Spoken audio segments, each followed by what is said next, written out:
আমাদের দেশে হয় কি, প্রকৃতিটা একটা উল্টো প্রকৃতি। কালবৈশাখী ঝড় যখন হবে, হুট করে দেখা যাচ্ছে একটা ঠান্ডা বাতাস আসে, একেবারে সব কিছু নীরব।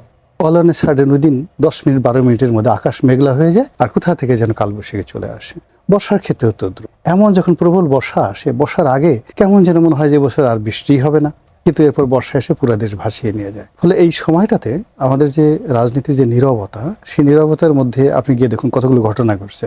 ডাকসু ভিপি সাদেক কায়ুম, তার একটা গ্র্যান্ড বিয়ে হলো। এটা বিয়ে নয়, এটা মনে হলো একটা রাজনীতির একটা জামাতের মহড়া হলো, পুনর্মিলন হলো। সেখানে এনসিপি থেকে শুরু করে তাদের যত পছন্দ মানুষ আসে, তারা অনেক দিন ধরে হয়তো এরকম একটা অনুষ্ঠানের আয়োজন করছিল, যে এরকম একসাথে বসে পোলাও খাবে, কুরমা খাবে, রোস্ট খাবে, তারপর শেষে মনের আনন্দে কিছু কথাবার্তা বলবে। ঠিক এমনি একটা মহড়া কিন্তু হয়ে গেল, এবং তারা দেখালো যে এরকম একটা বিয়েতে, ডাকসু ভিপির বিয়ে, সে কত জনপ্রিয়। সেখানে যদি বিএনপির একটা সবচেয়ে বড় মন্ত্রী, তাকেও বিয়ে করানো হয়, তাহলে হয়তো এইরকম লোক সমাবেশ হবে না, এরকম একটা দেখানো আচ্ছা গেল। 2 নম্বর হলো যে এই সময়টাতে আওয়ামী লীগের একজন সাবেক সংসদ সদস্য তিনি মারা গেলেন, এবং তার জানাজাকে কেন্দ্র করে নজিরবিহীন ঘটনা ঘটলো। অস্বাভাবিক মানুষ হলো, এবং সেই সময়টাতে এই একটা শোকবহ পরিবেশে তারা তাদের ক্ষোভ, তারা যে কতটা বিক্ষুব্ধ, যেটা বাংলাদেশে কখনো কোনো মৃত্যুর মিছিলে আজ পর্যন্ত আমার জিন্দেগি কখনো আমরা দেখি নাই। সেখানে রাজনৈতিক আলাপ হয়েছে, স্লোগান হয়েছে, সেখানে বিদ্রোহ হয়েছে, বিপ্লব হয়েছে, কিন্তু ওখানে লাশকে কেন্দ্র করে মৃত্যুর মিছিলে তারা তাদের যে ক্ষোভ তারা ঝেড়ে ফেলে দিয়েছে। ওখানে জয় বাংলা বলেছে, আমরা তোমাকে ভুলিনি, তোমার যে মৃত্যু হলো এই মৃত্যুর প্রতিশোধ আমরা নেব। যে অন্যায়ভাবে তারা যে এই ইন্টারন্যাশনালি দেখবেন ইউ আর সো কনসাস। এই যে বাংলাদেশে যেটা আমেরিকান মানে যাকে বলা হয়, এখানে এই মুহূর্তে কি হচ্ছে, বলা হচ্ছে যে বিএনপি ক্ষমতায় আসছে দিল্লির দস্তখত নিয়ে, গ্রিন সিগন্যাল নিয়ে। বলা হচ্ছে বিএনপি জামাত একসাথে, মামু এবং আমি এবং মামুদের একটা সমঝোতা হয়েছে আমেরিকার মধ্যস্থতা। এই কথাগুলো সত্য মিথ্যা আমরা কিছু জানি, কিন্তু এগুলো তো হচ্ছে কথা। এর প্রেক্ষিতে মানুষের রাগ কোন পর্যায়ে। নারায়ণগঞ্জের বিরাট একটা সাদা ধবধবে মহিষ, সেটার নাম দিয়েছে ডোনাল্ড ট্রাম্প। একেবারে চুল ঠুল যেভাবে ট্রাম্পের আশ্রয়, কোথা থেকে এটাকে খুঁজে বের করেছে। You see the talents of Bengal. শুধু তো এখানে, এরপর তারা নেতানিয়াহুকে খুঁজে বের করেছে, সেটা আর একটা মহিষের নাম দিয়েছে নেতানিয়াহু। ভালো কথা, আমি তো মনে করছিলাম এই পর্যন্তই থাকবে। আজকেই আপনার অনুষ্ঠানে আসার আগে দেখি তারা নরেন্দ্র মোদীকে খুঁজে বের করছে। একেবারে হুবহু, চোখ দুটো, দাড়ি ঠাড়ি সমস্ত কিছু দেখলে আপনার কাছে মনে হবে যে ওই চেহারার মধ্যে এই ছবিগুলো ভাসছে। এই হলো বাংলাদেশের মানুষের ফ্যান্টাসি। যখন তারা রাগ দেখাতে পারে না, তখন সে স্টপ হয়ে যায়। এই দেশে সে কালীকে পুজো করে, আমাদের দেশে এই দেশে এসে তার বিদ্রোহ মানে বোঝানোর জন্য নারীকে 10টা হাতে সে দুর্গা বানিয়ে ফেলে। এই যে দুর্গা পুজো যে করে, এটা কিন্তু বাংলার পুজো, এটা কিন্তু মানে দক্ষিণ ভারতে এটা হয় না। ফলে এই যে এখন যে চুপচাপ যাচ্ছে, চুপচাপ যাওয়ার মধ্যে আপনি চিন্তা করেন, আজকে প্রথম আলোর কিছুক্ষণ আগে দেখে আসলাম যে টিসিবির একটা ট্রাককে কেন্দ্র করে যে হৃদয় বিদারক দৃশ্য চলে যাচ্ছে। এক ভদ্র মহিলা, সে এটা পেল, পাওয়ার পাশে প্রচুর কাঁদলো। এটা দুর্ভিক্ষের আলামত।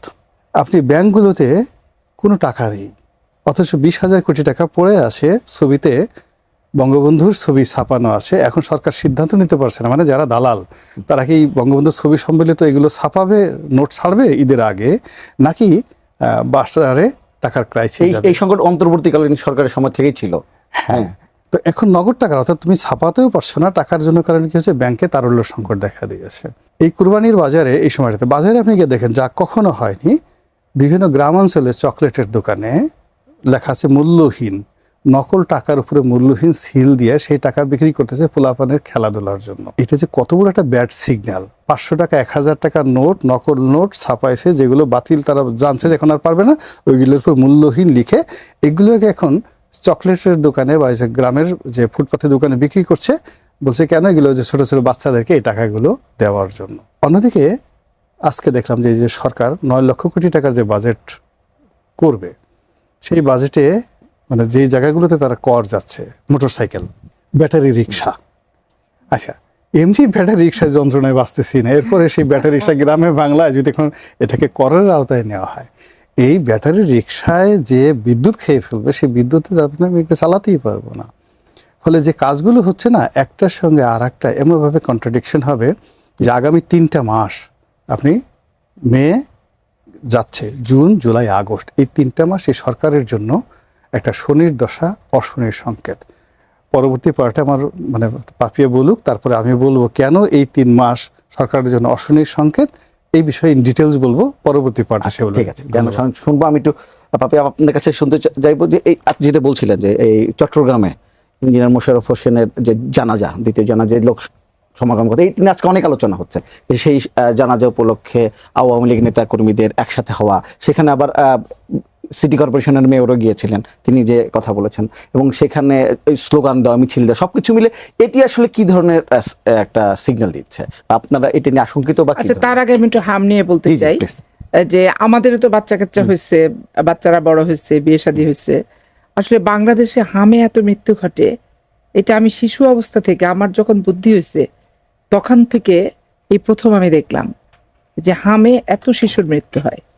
এখন এটা অন্তর্বর্তীকালীন সরকার ডক্টর ইউনূসের অভিশপ্ত জীবনের একটা অভিশপ্ত ফল চাপায় দিয়ে গেল বাংলাদেশের। যে শিশুটি বড় হলে বাংলাদেশের রাষ্ট্রনায়ক হতে পারত এবং তার নিজের আলোয় মহিমান্বিত করতে পারত রাষ্ট্রকে, শিশু অবস্থায় অকাল মৃত্যুর কোলে ঢেলে ফেলল। এই জন্য আমি তীব্র ভাষায় নিন্দা জ্ঞাপন করি অন্তর্বর্তীকালীন সরকারের প্রত্যেকটা উপদেষ্টার প্রতি এবং তাদের এই গাফিলতি, এবং তারা অন্তর্বর্তীকালীন সরকারের উপদেষ্টা হওয়ার আগে যে গলা ভরা বুলি আর যে দেশপ্রেম, আর এটা করা উচিত, ওটা করা উচিত, যে সবক প্রদান করলো, এই সবকের অনুসমান কোনো প্রতিফলন তারা যে 1.5 বছর থেকে গেল, এটার ভিতরে আমি ভাই নাগরিক হিসেবে খুঁজে পাইনি। আপনি সাংবাদিক হিসেবে খুঁজে পেয়েছেন কিনা, আমার বন্ধু গোলাম মাওলা রনি লেখক হিসেবে খুঁজে পেয়েছে কিনা, রাজনৈতিক বিশ্লেষক সেই হিসেবে উনি খুঁজে পেয়েছেন কিনা আমি বলতে পারবো না। এটা কি আপনার মনে হয় যে বিচারযোগ্য অপরাধ? এটা অবশ্যই বিচারযোগ্য অপরাধ। কারণ একটা মানুষকে জেলখানা যদি আপনি স্লো পয়জনিং করে মারেন, এটাও যেমন চিকিৎসার থেকে জায়গা মতো চিকিৎসা নিতে না দেওয়া, এইটা যেমন একটা গুরুতর অপরাধ এবং ক্রিমিনাল অফেন্স। ঠিক উপদেষ্টা, স্বাস্থ্য উপদেষ্টার তার দায়িত্ব কি সে বোঝে না? শুধু গ্রামীণ ব্যাংকের একজন ডাইরেক্টর এই গ্রামীণ ব্যাংকে প্রতিষ্ঠিত করার জন্য একজন কম শিক্ষিত মহিলাকে নিয়ে এসে নবাবগঞ্জের শিবগঞ্জ উপজেলা থেকে নিয়ে এসে স্বাস্থ্য উপদেষ্টা বানাই দিল। তো এইটা যে মানে একবারে ওই গ্রামীণ ব্যাংকের প্রতিনিধিত্বে থাকতে হবে, উনি নিজে থেকে শান্তি পাননি, উনি ধরে নিয়ে আসলেন আরেকজন পরিচালককে।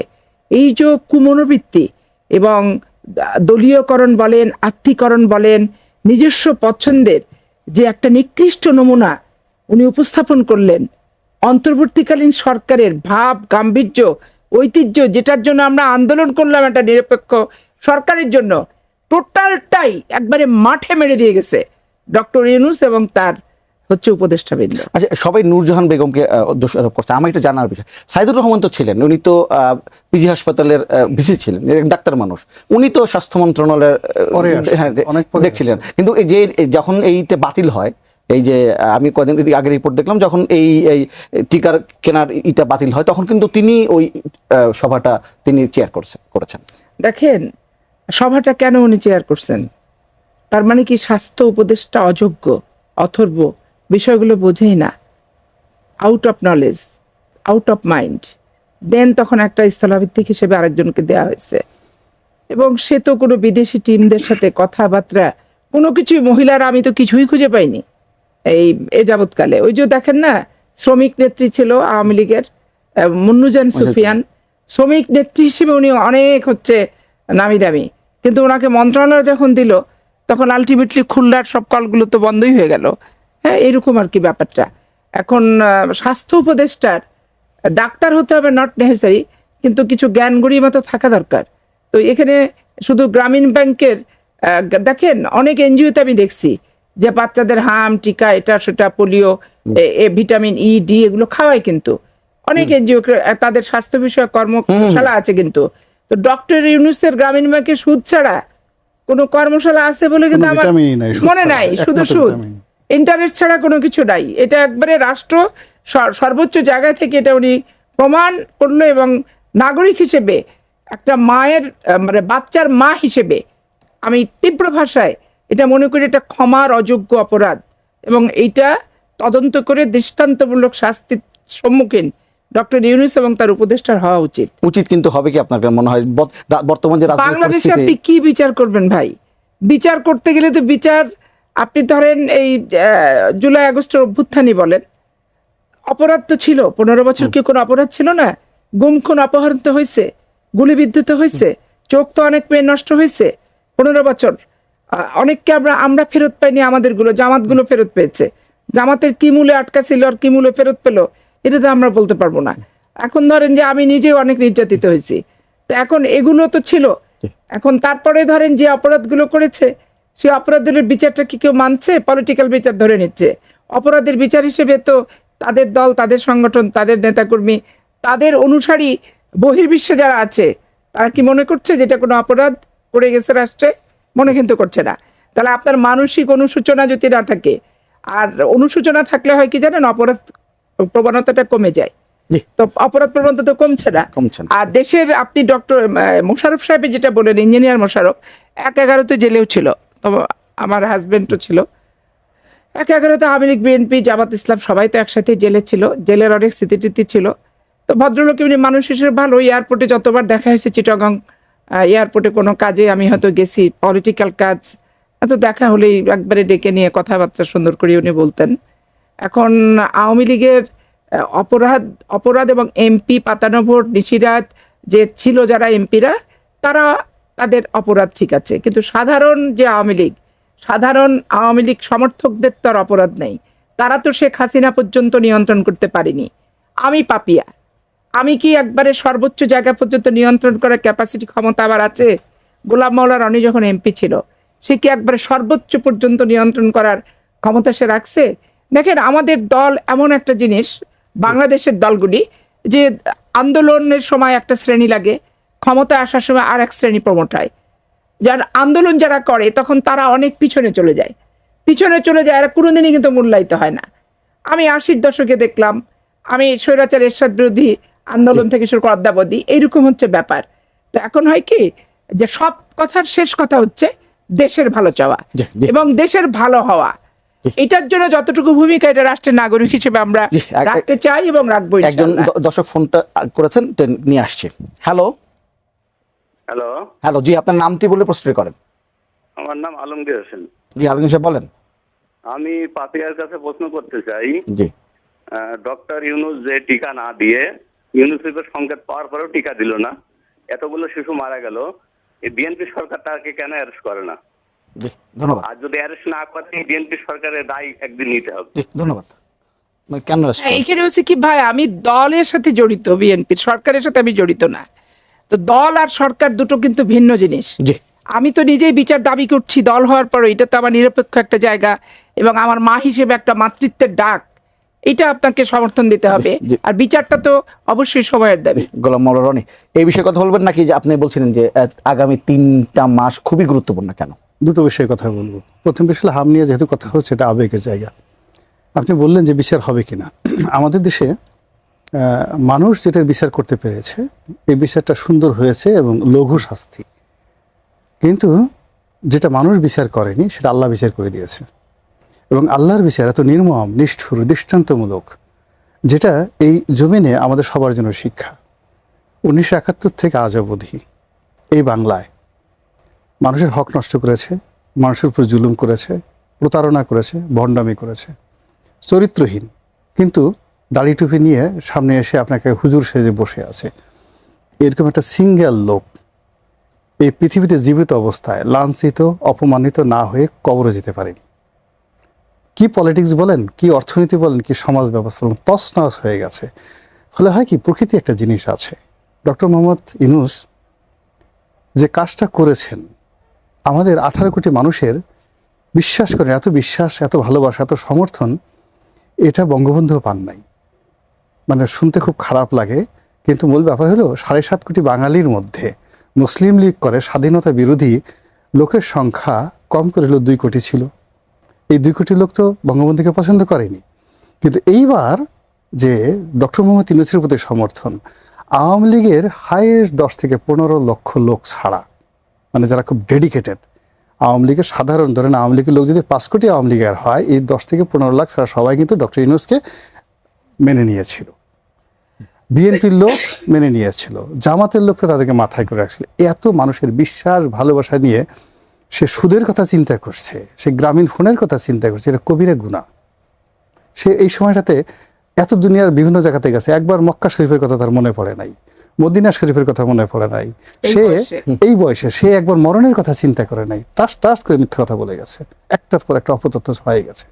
সে এই বুড়া বয়সে সে নামাজ পড়তে গেছে, নামাজের দোয়া দরদ কি পড়ছে জানি না, যেখানে সালাম দেওয়া দরকার, হ্যাঁ যেখানে সালাম দেওয়া দরকার সেখানে সালাম দেয় না, যেখানে মাথা নোয়ানো দরকার উল্টা পুল্টা ঈদের সব মানুষের সামনে একটা লজ্জা বলে আবার ব্যাক ব্যাক করে হাসতে থাকে সবার সামনে।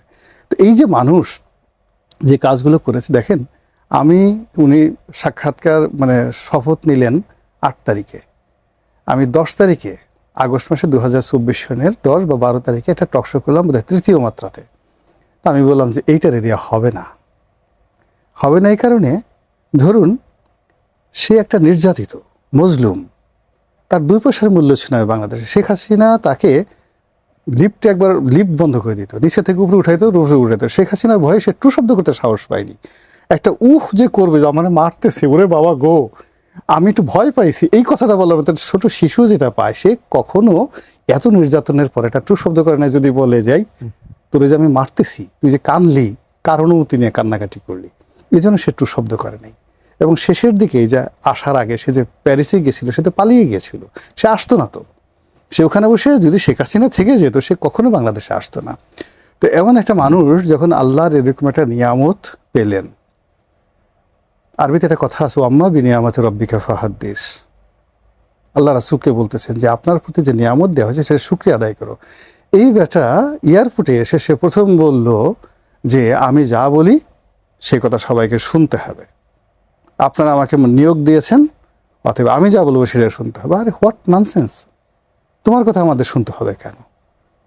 এই যে তার যে মানসিকতা, অহমিকা বোধ, এটা আমি বললাম এই কারণে, ওই যে আপনি বললেন না যে এক ডাক্তার সাইদুর রহমান যিনি ছিলেন, আপনি গ্রামীণ ব্যাংকে যে সমস্ত কর্মকর্তা আছেন আপনি তাদেরকে এখানে নিয়ে আসেন যারা ওনার সাথে কাজ করেছে। ওনার মতো ডিকটেটর, ওনার মতো এরকম জুলুমবাজ, ওনার মতো এরকম একরোখা মানুষ বাংলাদেশের দ্বিতীয় কোনো লোক নেই। এবং উনি কতটা মানি লাভার, কতটাই করে, যারা ওনার সাথে সরকারি অফিসের কর্মকর্তা আছেন তারা খুব ভালো করে বলতে পারেন। তো কাজী এই মানুষটি ওই যে যারে সে টিকার ব্যবসা দিতে চেয়েছে, ওই টিকার ব্যবসা তাকেই পেতে হবে। যদি সে না পায় তাহলে ওই টিকা না হবে না, সারা দুনিয়া মরে গেল তাতে কিছু আসে যায় না। ফলে এই জিনিসগুলো নিয়ে যদি বিএনপি সরকার এই মুহূর্তে, আমি আহ্বান জানাবো, তারা যদি একটা ভালো নিরপেক্ষ তদন্ত সংস্থা করতে পারে, লোক দেখানো নয়। বিকজ এতগুলো শিশু, প্রায় 500 শিশুর মৃত্যু, 50,000 এখন হাসপাতালে ভর্তি, এবং এটা যেভাবে দ্রুত বিস্তার লাভ করছে, এটা যদি রেস্টেনে না হয় এই অভিশাপ কিন্তু বিএনপি সরকারের উপরে পড়বে। কাজে এই জিনিসটি অন্তত আল্লাহর দিকে, আল্লাহর দিকে তাকিয়ে, যে এই যে তারেক রহমান সাহেব, তারও তো দেশে আসার কথা না, সে তো তার মা অসুস্থ, সে নিজে তখন ফেসবুকে স্ট্যাটাস দিয়ে বলছেন যে আমার বাংলাদেশে ফেরত আসাটা আমার ইচ্ছার উপর না, আল্লাহ তাকে দিয়েছে, আল্লাহ তাকে দেশের প্রধানমন্ত্রী বানিয়েছে। কাজে আল্লাহর ওয়াস্তে, আল্লাহকে খুশি করার জন্য এই যে অভিশাপ, এই যে শিশুদের উপর যেটা অভিশাপ, এরকম দৃষ্টান্তমূলক দুটো শাস্তি ব্যবস্থা সে যদি করে, সে আর তার আমেরিকাকে ভয় পাওয়ার দরকার নাই, তার ভারতকে ভয় পাওয়ার দরকার নাই। সে তার যেটা ন্যায্য যেটা মনে হচ্ছে সেটা যদি করে, তাহলে আল্লাহ যদি সাথে থাকে তাহলে ডোনাল্ড ট্রাম্প লাগে নাকি? শুধু একজন ফোনে আছে, একটু নিয়ে নিই। হ্যালো, জি, আসসালামু আলাইকুম। ওয়ালাইকুম আসসালাম, আপনার নামটি বলে প্রশ্নটি করেন। আমার নাম রহমতুল্লাহ, আমি গাজীপুর থেকে বলছি। জি রহমতুল্লাহ, বলেন। আমি রনি ভাইকে সালাম দেব। রনি ভাইয়ের একজন ফ্রেন্ড হিসাবে আমি ছোটবেলা থেকে রনি ভাইয়ের টক শোটা দেখি এবং ওনার কথাগুলো আমার সবসময় ভালো লাগে। রনি ভাইকে যখন দলীয় ক্ষমতা অবস্থায় জেলে যেতে হয়েছে তখন আমরা খুব কষ্ট পেয়েছিলাম, তার জন্য আসলে আমরা কিছু করতে পারিনি, দুঃখিত। রনি ভাই, আপনার সাথে সরাসরি কথা বলতে পেরে খুবই আনন্দিত লাগতেছে। কখনো আপনার সাথে এভাবে টক শোর মাধ্যমে আপনার প্রশ্নটা বলেন, প্রশ্নটি করেন। ধন্যবাদ। আর আমার প্রশ্নটা হলো, পাপি এমএমকে একটি রাজনৈতিক দলকে অধ্যাদেশ জারি করে নিষিদ্ধ করা, এটা উনি রাজনীতিবিদ হিসেবে কিভাবে দেখেন? ধন্যবাদ। আচ্ছা, এইখানে ব্যাপার হচ্ছে কি যে রাজনীতিবিদ হিসেবে অধ্যাদেশ জারি করে নিষিদ্ধ করাটা তো রাজনীতির মানুষ হিসেবে এটা রাজনৈতিক চর্চা হয় না। অপরাধী যেই হোক অপরাধের বিচার করতে হবে। সেই ব্যাপারে হচ্ছে ওই 71 সালে মুক্তিযুদ্ধেরও যারা বিরোধিতার নাম করে বিভিন্ন ক্রিমিনাল অফেন্স ফৌজদারি অপরাধ করছে, সেই বিচারও যেমন মানুষের নৈতিক মানে মৌলিক চাহিদা ছিল, ন্যায্য একটা দাবি ছিল, আবার ওই বিচারটাকেই এত বছর পর নিয়ে এসে সঠিক তথ্য উপাত্তর ভিতরে না দিয়ে রাষ্ট্রীয়ভাবে সাক্ষ্য প্রমাণ উপস্থাপন করে ত্রুটিপূর্ণ যে বিচার ব্যবস্থা, সেটাও কিন্তু তখন দেশের মানুষ গ্রহণ করেনি। তো এইখানে অধ্যাদেশের মাধ্যমে রাজনৈতিক সংগঠন নিষিদ্ধ করা যায় না, এটা ঠিক আছে, আপনার সাথে আমি একমত। কিন্তু অপরাধীর বিচার হওয়া নিয়ে নিশ্চয়ই আপনিও আমার সাথে একমত হবেন যে আমিও যদি অপরাধ করি যাতে আমার বিচার হয়, বিনা অপরাধে বিচার যাতে না হয়। 15 বছর বিনা অপরাধে রনিও যেমন শাস্তি পেয়েছে, আমিও শাস্তি পেয়েছি। অনেকবার জেলে গেছি, অনেকবার মারড্যাং খাইছি, অনেকবার রিমান্ডে গেছি। দেশে গুম খুন অপহরণ, ভোটারবিহীন, নিশিরাত, এই যে সব নির্বাচন সমঝোতা, এগুলি আসলে বাংলাদেশের গণতন্ত্রকে এমন খাদের কিনারে নিয়ে যে দাঁড়িয়েছে যে এখান থেকে উত্তরণের পথ খুবই দুরূহ, তবে উত্তরণ করতে হবে। এটাই হচ্ছে গণতান্ত্রিক প্রত্যাশা। আচ্ছা অর্ণব ভাই, যদি মানে শুনতে যাচ্ছে যে কেন আপনি বলছেন যে আগামী 3 মাস খুবই গুরুত্বপূর্ণ রাজনীতির জন্য? প্রথমত প্রাকৃতিক কারণ, যেখান থেকে আপনার উত্থান হবে সেখান থেকে আপনার পতন হবে। আপনার এই যে আমরা যে কবরে লাশ রাখি, তখন আমরা কি বলি? এটা দোয়া পড়ি, মিনহা খালাকনাকুম অফিহা নুইদুকুম অমিনহা নুখরিজুকুম তারাতা নুখরা। হে মানুষ, তোমাকে মাটি থেকে তৈরি করা হয়েছে, এই মাটির মধ্যে তোমাকে আবার পুঁতা হলো, আবার এই মাটি থেকে তোমাকে উত্থিত করা হবে। বাংলাদেশে যে সমস্ত মানুষ যে বিষয়গুলো থেকে যার যেখানে উত্থান হয়েছে তাইখানে তার পতন হয়েছে। কেন বারবার আগস্ট মাস আওয়ামী লীগের জন্য অভিশাপের বিষয়? কেন ডিসেম্বর মাস, মার্চ মাস জামাতের জন্য অভিশাপের বিষয়? এই জিনিসটা বুঝতে হবে। তো কাজেই আমাদের এই যে গত বছর যে জুন জুলাই আগস্ট এই 3টি মাস যা কিছু হয়েছে 2024 সনে, এটা পূর্ণতা পায়নি 2025 সনে। ফলে ডক্টর মোহাম্মদ ইউনূসের বিদায় ঘণ্টা 2025 সনের আগস্ট মাসই হয়েছে। পরে জাস্ট উনি ব্রিদিং মানে মারা গেছে, শুধুমাত্র শ্বাস প্রশ্বাস নিয়ে লন্ডনে গিয়ে তারেক রহমান সাহেবের হাতে পায়ে ধরে তার কাছে ক্ষমতা দিয়ে বাবা গো আমাকে বাঁচাও, এছাড়া he had nothing to do. Similarly ওই বিপ্লবের যারা অংশীজন তারা কিন্তু বসে নাই, তারা বিভিন্নভাবে হুমকি দিচ্ছে, ধামকি দিচ্ছে, অর্গানাইজ হচ্ছে। বোঝার চেষ্টা করুন যে শেখ হাসিনার 17 বছরের একটা রেজিমকে পরাজিত করার জন্য আমেরিকার প্ল্যান ছিল, পেন্টাগনের টাকা ছিল, এবং কত টাকা ছিল, কত $1 মিলিয়ন ছিল সেটা ডোনাল্ড ট্রাম্প বলে দিয়েছেন যে এত টাকা আমি দিয়েছি সেখানে। এখানে ভারতের একটা প্ল্যান ছিল, এখানে গোলাগুলি করার জন্য 7.6 বোরের রাইফেল ছিল, সেই রাইফেল চালানোর জন্য বিদেশ থেকে জঙ্গিদের আনা হয়েছিল।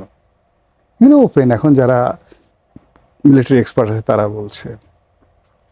সেই ঘটনার সঙ্গে আবার 8 থেকে 10,000 বা 20,000 অস্ত্র লুট হয়েছে, যেগুলো এখনো পর্যন্ত উদ্ধার করা হয়নি। ওই সময়টিতে যদি সেই শেখ হাসিনার পতন না হতো, তাহলে যারা আন্দোলনকারী তারা সরাসরি গেরিলা যুদ্ধে যেত। গেরিলা যুদ্ধ তো রাতারাতি চাইলেই আপনি করতে পারেন না, এই জন্য আপনার ট্রেনিং দরকার আছে। তো সেই ট্রেনিং নিয়ে লোকজনগুলো বসে নাই, সেই ট্রেনিং তারা জমা দেয় নাই, অস্ত্র জমা দেয়নি, ট্রেনিংও জমা দেয়নি। মাস থেকে তারা প্রচুর টাকা পয়সার মালিক হয়েছে। এই সময়ের মধ্যে তাদের কনফিডেন্স হয়ে গেছে যে শেখ হাসিনার মতো একটা 17 বছরের রেজিমকে আমরা তাড়াই দিতে পারি, ডক্টর ইউনূসের মতো লোককে আমরা উঠাতে পারি, বসাতে পারি, আমরা একটা সেক্রেটারিকে ট্রান্সফার করে দিতে পারি, একটা ডিসিকে ট্রান্সফার করে দিতে পারি, একজন প্রিন্সিপাল ভাইস চ্যান্সেলরকে ইচ্ছা মতো আমরা কান মলে দিতে পারি। এই যে মব করার যে তাদের সক্ষমতা হয়েছে, সেই সক্ষমতা নিয়ে তারা বলছে বিপ্লব অসম্পূর্ণ, তারা বলছে আর একটা বিপ্লব দরকার, তারা বলছে এই জিনিস না হওয়া পর্যন্ত আমরা ছাড়বো না। আর এই টোটাল কাজগুলো করার জন্য সামনের যে 3 মাস, এই 3 মাসটা প্রকৃতিগত হবে, যেহেতু এখান থেকে বিএনপির উত্থান, বিএনপি এই জুলাই আগস্ট বিপ্লবের ফসল। এই জুলাই আগস্ট বিপ্লব না হলে বিএনপি হতো না। ফলে আবার এই বিএনপি জুলাই আগস্ট বিপ্লবের এই সময়টাই আবার তাদের জন্য প্রবলেম হয়ে যাবে। এটা হলো প্রাকৃতিক। আর অন্যদিকে যেটা ম্যাথমেটিক্স যেটা আছে, পলিটিক্যাল ম্যাথমেটিক্স, সেটা হলো এই জুলাই আগস্ট বিপ্লবের জন্য যে লং স্ট্যান্ডিং। আমি যখন জেলে ছিলাম 2012 সনে, তখন থেকে আমি দেখে আসছি শেখ হাসিনাকে উচ্ছেদ করার মাস্টার প্ল্যান জেলখানাতে বসে হচ্ছে। আমি সে পত্রিকায় লিখেছিলাম, কিন্তু আওয়ামী লীগ তখন কেউ এটা পড়েও নাই, বরং মনে করছে যে এই লোক আরো ছাড়াচ্ছে, অপতথ্য ছাড়াচ্ছে। ফলে আমার ওই লেখা এমপির কারাদহন অর্ধেক ছাপা হওয়ার পর বাংলাদেশ প্রতিদিন কর্তৃপক্ষ বলে ওটা বন্ধ করে দিয়েছিল। তো 2012 সন থেকে যারা শেখ হাসিনা সরকার রেজিমকে চেঞ্জ করার জন্য যে চক্রান্ত করছে, এটা সে পূর্ণতা পেয়েছে 2024 সনে।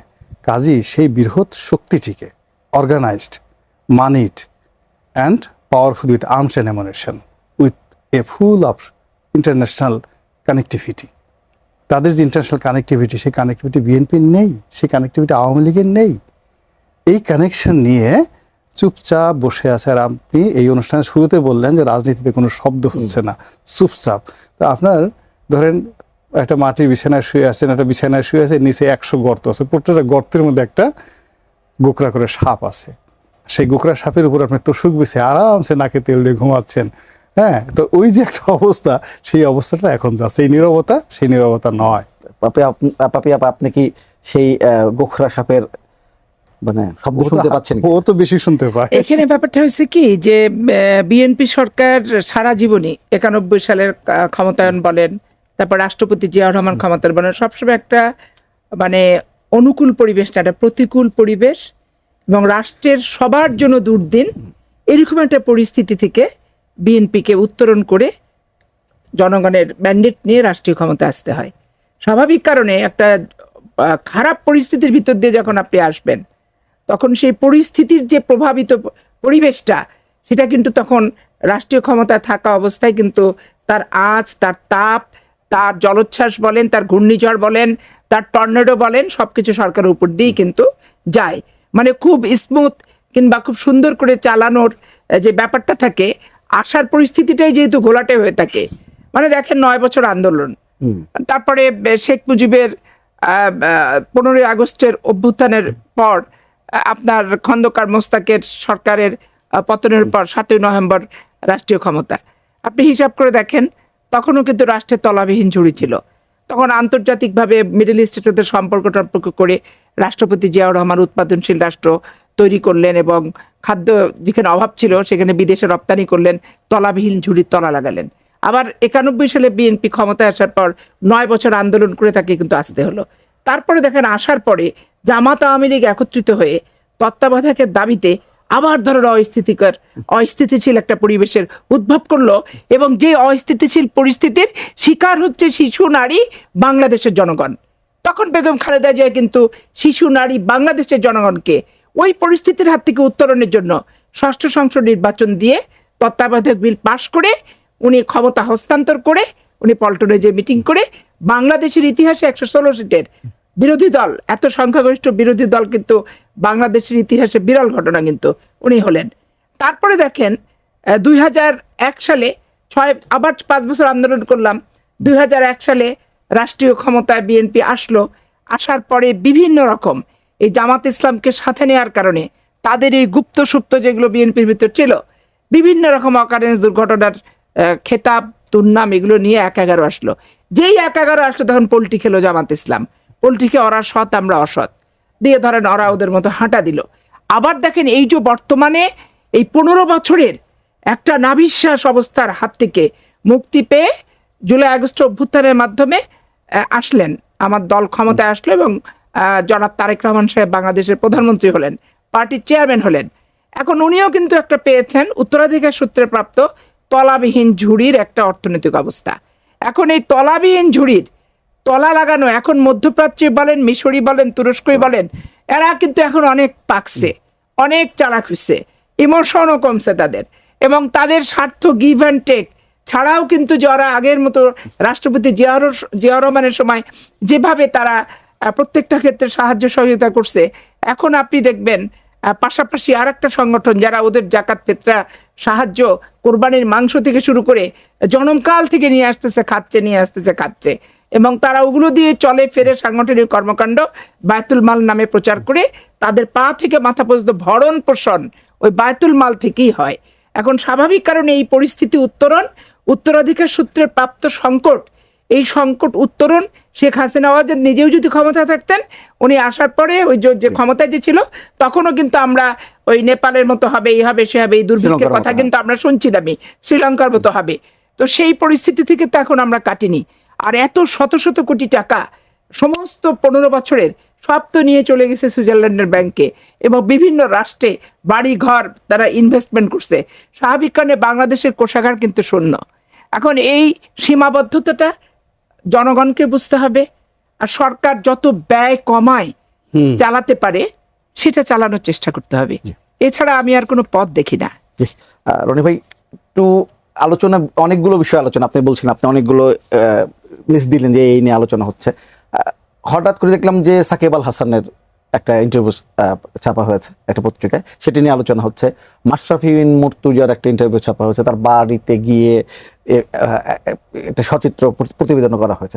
সবকিছু মিলে এই সময় এই ধরনের ইন্টারভিউ আসা বা তারা আলোচনা আসাটা, এটি কি কোনো কিছু সিগন্যাল দিচ্ছে কিনা, বা অনেকে কিন্তু এরকম কোনো সিগন্যাল শুনেন। আসলে মাশরাফি খুব ভালো খেলোয়াড়, মানুষও ভালো এবং ক্যাপ্টেন হিসেবে এলাকার জন্য প্রচুর করছে এবং সে এলাকায় প্রচার করছে। কিন্তু মূল ব্যাপারটা হলো যে 18 সনের যে নির্বাচন এবং 24 সনের যে নির্বাচন প্রক্রিয়ার মধ্যে দিয়ে তার মতো একটা মানুষ যে আওয়ামী লীগের সঙ্গে এক হয়েছে, তার তো জামাতে অসংখ্য ভক্ত আছে, বিএনপিতে ভক্ত আছে। এই জিনিসটা আসলে সাধারণ মানুষ মেনে নিতে পারেনি।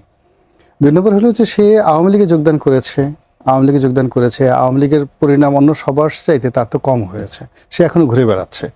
তো এখানে দেখা যাচ্ছে যে তার সাথে অনেক অনুল্লেখ্য যাকে বলে আওয়ামী লীগের যারা নেতা রয়েছেন তারা তো মার ধর খেয়ে জেল ঠেল খেয়ে অস্ত্র হয়ে গেছে। ফলে এখানে রাজনীতিতে কোনো নায়ক নেই, রাজনীতির কোনো প্লেয়ার নেই। সে এখন তার সব ইতিহাস ভুলে যেতে হবে। এই যে পলিটিশিয়ান, তো অন্যান্য সব পলিটিশিয়ান দীপুমণির যে যাওয়া হবে তারও তাই হবে।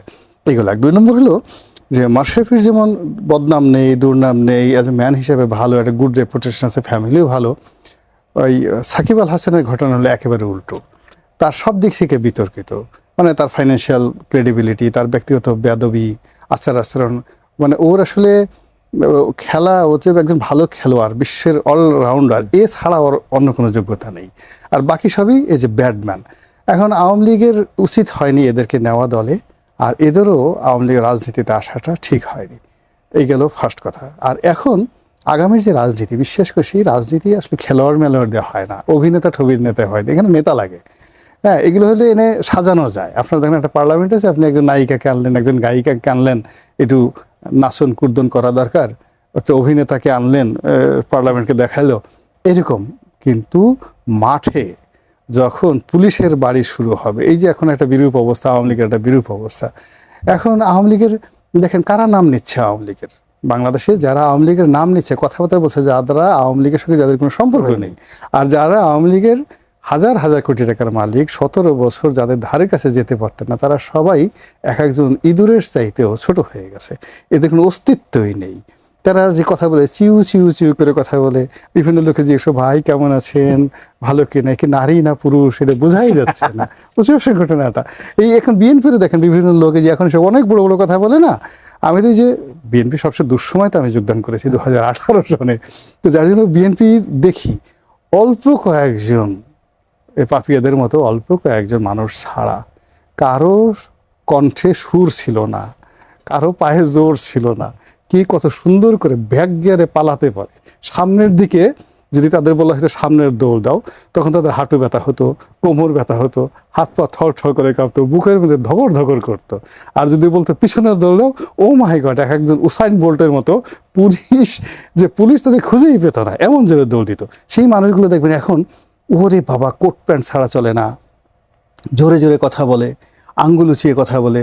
তারপরে শেষে এদের ভাবসাব দেখলে মনে হয় এরা মন্ত্রী হিসেবে এদের জন্ম হয়েছে, ও মায়ের পেট থেকে পড়েছে মন্ত্রী হয়ে। এতকাল কোনো কারণে তারা গুপ্ত ছিল কিন্তু মন্ত্রী ছিল, কিন্তু এখন এটা মানে একেবারে আজব সামনে চলে আসছে। তো এইভাবে আওয়ামী লীগের একই অবস্থা। আওয়ামী লীগের এখন যারা লোকজন আছে আপনি তাদেরকে দেখলে বুঝতেই পারবেন না যে এরা একটা সময় এমপি ছিল, মন্ত্রী ছিল। তো এখন এই জায়গাটাতে আসলে নেতা অভিনেতা হয় না, মাঠে এই মুহূর্তে যেটি দরকার ইন্টেলিজেন্স দরকার, প্রফেশনালিজম দরকার, ব্যাকগ্রাউন্ড দরকার। এখন বলেন তো মাশরাফির বাবার নাম কি আপনি বলতে পারবেন? কোনোদিন 14 গোষ্ঠীতে মন্ত্রী এমপি ছিল, ও ভালো রেজাল্ট করেছে, ঢাকা ইউনিভার্সিটিতে পড়াশোনা করেছে বা রাজশাহী ইউনিভার্সিটিতে পড়াশোনা করেছে, ভালো কোনো রেজাল্ট আছে, কিছু আছে। রাজনীতিতে আমরা যেগুলো করি, কোনো মঞ্চে এভাবে সুন্দর করে কথা বলেছে, একটা ভালো প্লেয়ার, সরকার সমর্থনশীল, এলাকার উন্নয়ন করেছে, মানুষের সাথে ভালো ব্যবহার করেছে, ওই আঞ্চলিক ভাষায় কথা বলছে।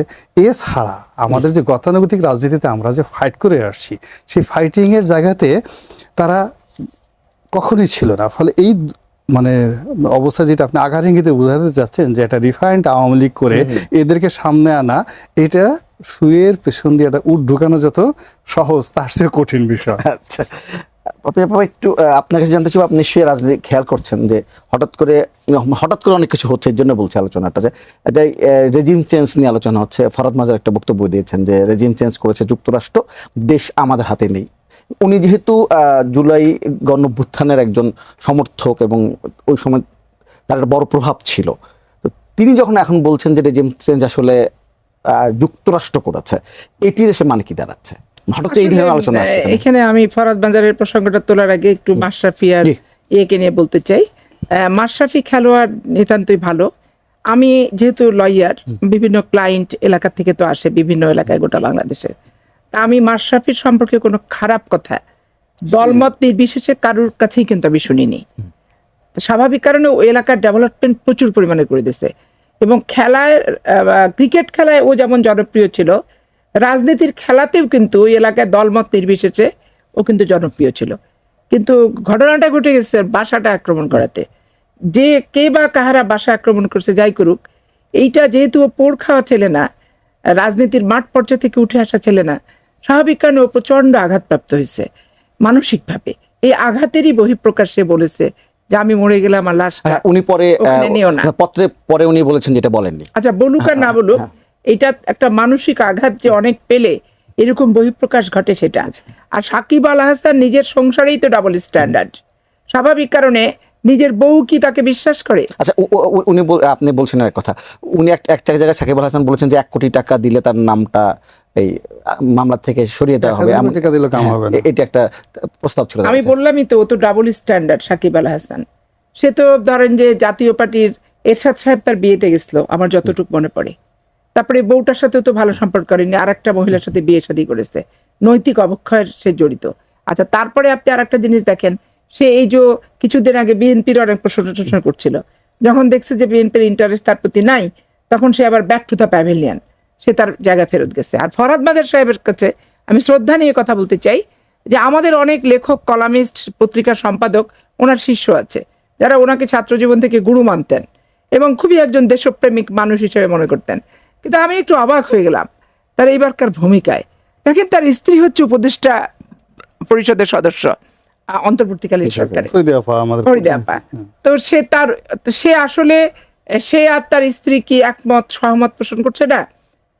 তার কি করতে, তার স্ত্রীকে ওখানে দিল কেন?